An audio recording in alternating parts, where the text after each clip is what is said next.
Здравствуйте, уважаемые друзья! С вами я, Юрий Тютченко, кандидат ветеринарных наук, и в этом видеоподкасте рассмотрим, как определить, есть ли у кошки или собаки глисты. Этот вопрос очень часто возникает у владельцев животных. Чуть что с кошкой или собакой не так, сразу же возникает подозрение на глисты перво-наперво. Да, глистная инвазия очень сильно распространена у домашних животных, особенно если они имеют доступ к улице. И если некоторые кошки могут на улицу вообще не выходить на протяжении всей жизни, то собак ежедневно выгуливают по нескольку раз в день. В первую очередь, когда люди подозревают у своего питомца глисты, то думают о существах, которые живут в кишечнике и которых можно увидеть в кале. И все они похожи на червей. Правильно, такие существа называются гельминтами или паразитами. Далеко не всегда они похожи на червей, и обитать они могут во многих органах и тканях организма животного.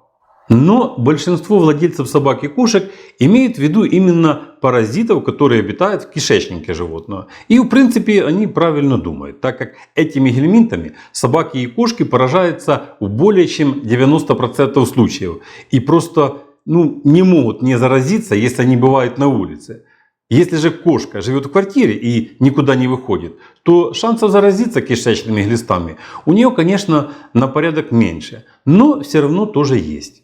Классическими признаками кишечных глистов есть увеличенный живот, он выглядит плотным и набитым, явно просматриваются позвонки, хотя животное нельзя назвать худым, шерсть тусклая, не блестит. Очень часто можно наблюдать чередование поносов с запорами. Еще классический симптом — это когда животное ерзает на попе из-за зуда в области анального отверстия. В уголках глаз могут скапливаться засохшие корочки.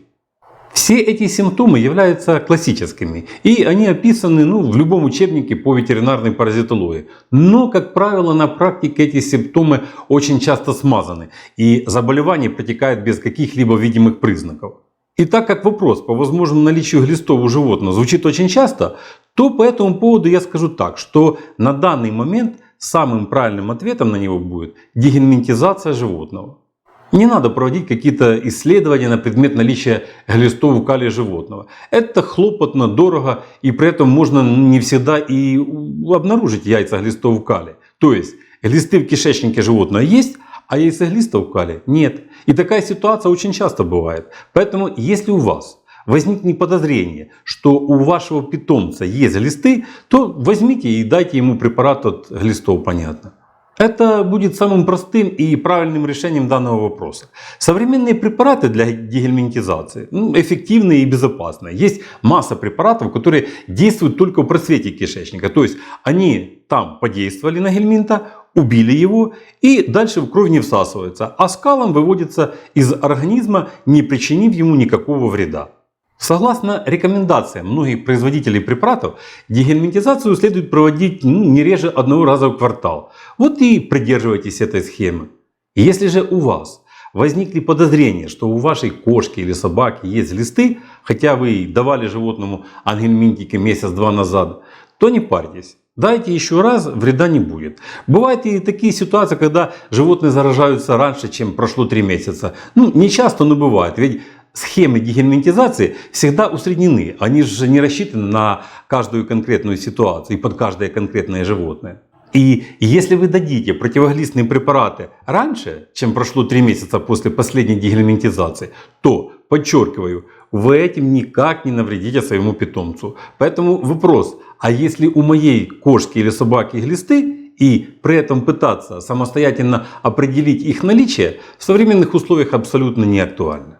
Это как бежать на СТО и спрашивать у мастера, а достаточно ли масла в моей машине и не надо ли его залить, а то что-то лампочка уровня масла уже горит красным цветом. Вы же масло в машине регулярно проверяете. Так вот это можно сравнить и с регулярной дегельминтизацией. Если в машине загорается красная лампочка, сигнализирующая о том, что в машине недостаточный уровень масла, то вы немедленно его заливаете и мысленно ругаете себя за такую безответственность и невнимательность. И точно так же с симптомами наличия глистов. Увидели, что у питомца есть конкретные подозрения на них, то сразу же дайте ему препарат от гельминтов. Как правило, сейчас все препараты комплексные, то есть действуют против всех видов гельминтов, которые могут быть в кишечнике кошек и собак. Таким образом, вы гарантированно уничтожаете глистов в организме животного, а если симптомы, из-за которых вы давали препарат своей кошке или собаке, все равно не пришли, а и такое бывает, то значит причина совсем в другом. Но лучше лишний раз дать животному препарат от глистов, чем не дать.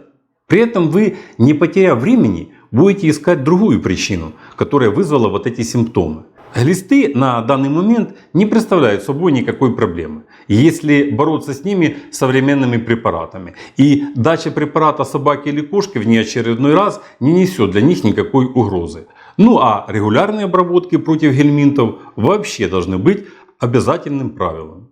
Выполняйте эти несложные рекомендации, и вопрос, а если у моей кошки или собаки глисты, никогда не будет для вас актуальным. А пока всего вам доброго, здоровья вам и вашим любимцам, подписывайтесь на наш канал и до новых встреч!